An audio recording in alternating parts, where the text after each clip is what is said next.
We're winning the World Cup, boys. Woo! What a game. Look, I don't know why the ref decided to close it and end the game after 20 minutes, but wow, what a big 1-0 win for the boys. No, fuck. Look, boys, welcome to the post-match review of Australia vs. France. The game ended 20 minutes ago, and we're here to give some of our thoughts. Australia came out of the blocks beautifully. Absolutely. We were outplaying. I'm going to say we were outplaying France for dead set the first 25 minutes. We were all over them. We were up 1-0. Mitch Duke had a chance to go 2-0 up with an absolute ambitious effort from about 30 yards out. France was nowhere to be seen. And then it started to happen. The French boys remembered that they actually knew how to play football, and they remember they were world champions. They remembered, oh shit, we won this cup 4 years ago. And it just started to descend, and they scored one. Then they scored a second. I was still hopeful at 1-1. Even 2-1. Even 2-1, you reckon? I was having Saudi Arabia flashbacks. And I'm not talking about my childhood. I'm talking about the game 6 hours ago. And then we went into half at 2-1, and I remember thinking, fine, not ideal, but if Graham Arnold can get in there into the sheds, rev the boys up a bit, make some good subs, we got some great boys on the bench.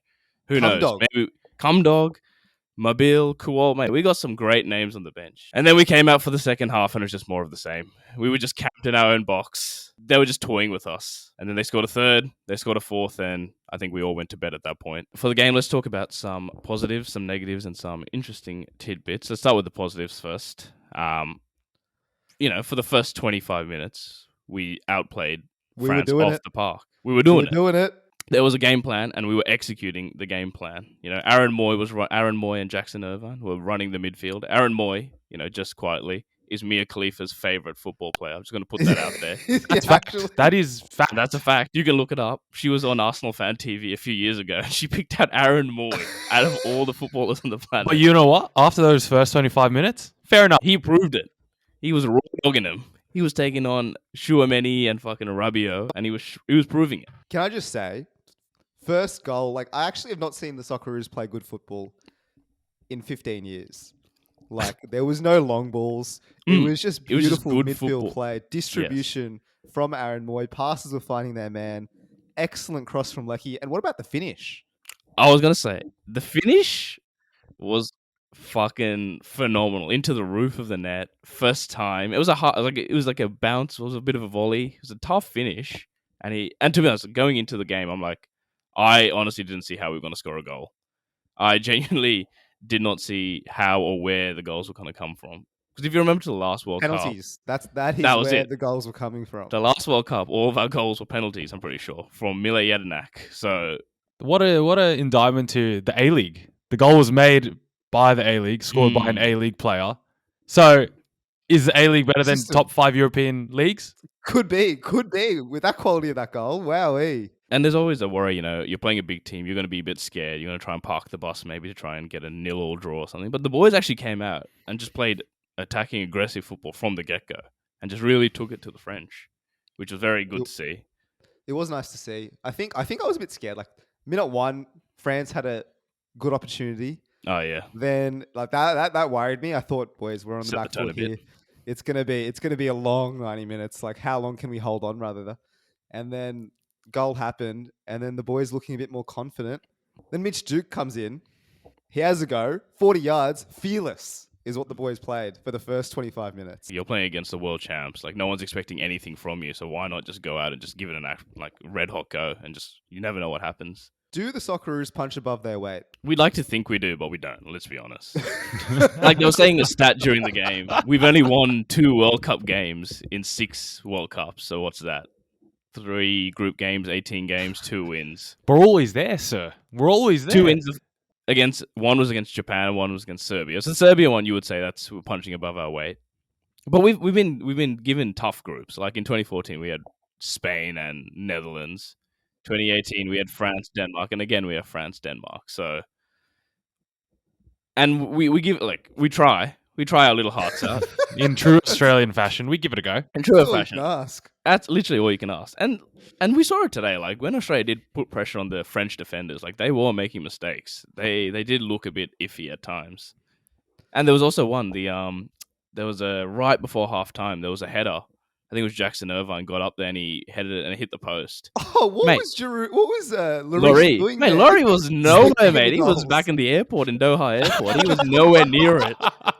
Literally 30 centimeters inside, like to the right. That's a goal. That's 100% a goal. That's 2-2. You take 2-2 into halftime, you never know. It's a different game at that point. And then the second half comes out and it was really just more of the same. It was just one-way traffic. We were just camped in our own box. And I don't know if you guys were listening to the commentary, but Harry Kewell was just basically moaning.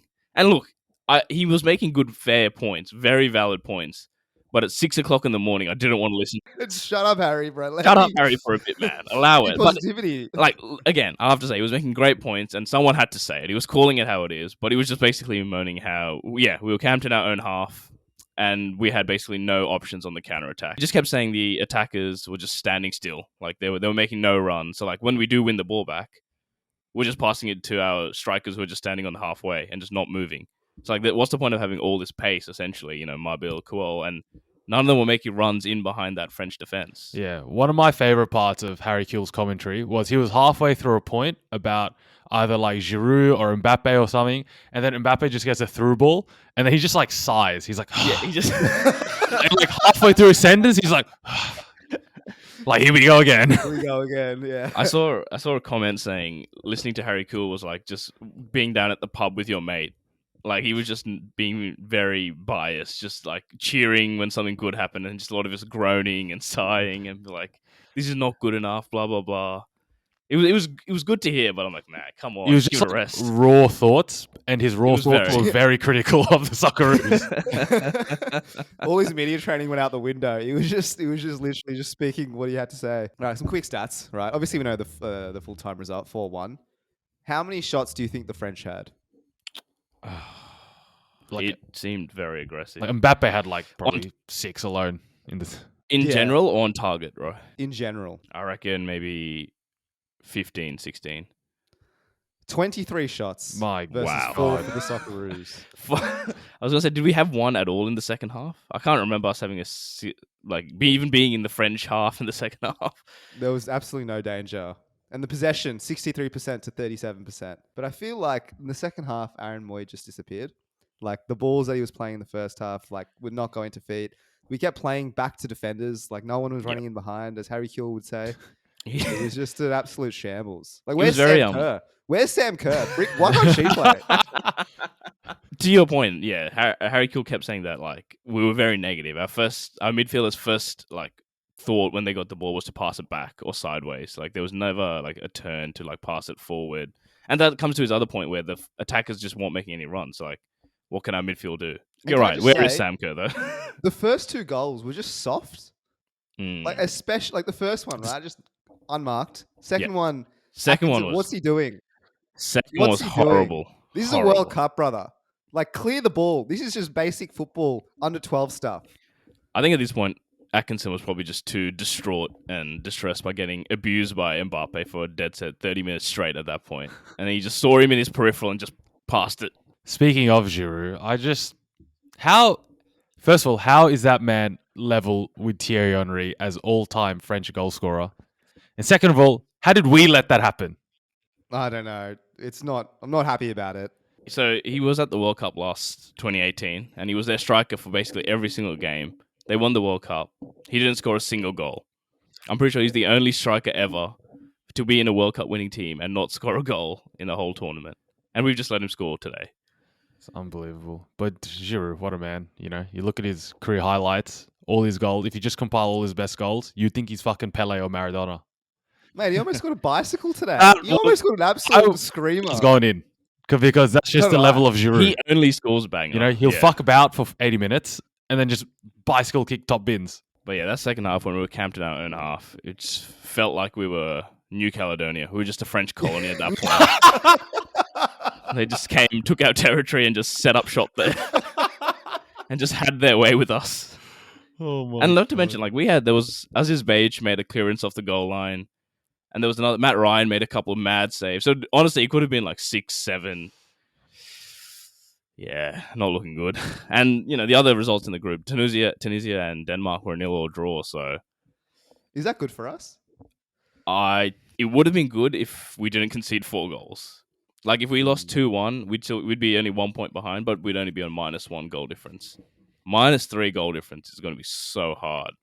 We need to thrash Tunisia. We legit need to smack Tunisia like 9-0.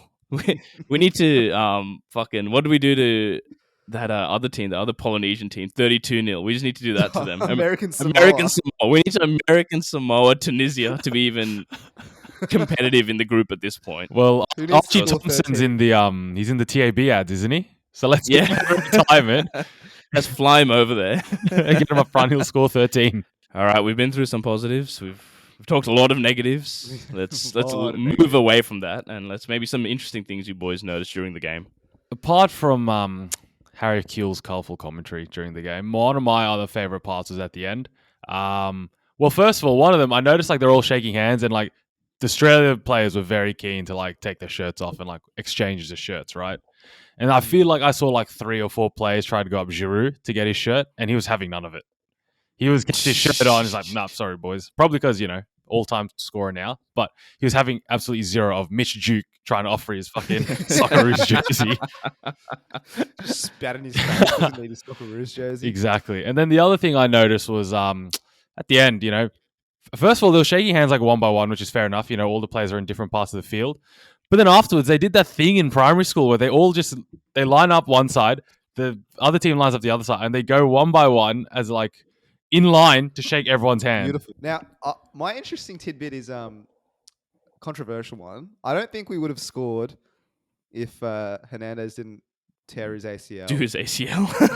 Dare I suggest. He got ankle broken. Matt Leckie ended his career. He literally ended his career. Jesus Christ.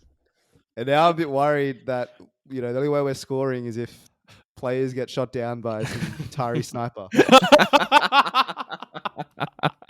Well, you'll take it. Matt Leckie will take that. World Cup assist and an ACL. Yeah. Mate, that's a good little haul for him to put that on the resume. Absolutely put that on the resume. My interesting tidbit is I like Riley McGree's hair. Class. I don't know who his barber is, but I think it's someone from Mount Druitt because he's got a beautiful little mane going on. So all in all, a disappointing result for the Aussie boys. I personally had $100 on us to win 1-0, but let's not talk about that. The next game is on Saturday night or Saturday morning, depending where you are in the world. We're playing Tunisia, boys. Must-win game. Absolutely must-win game at this point. What do we think? What's going to happen? So, regardless of what we said, we're not going to America Samoa them.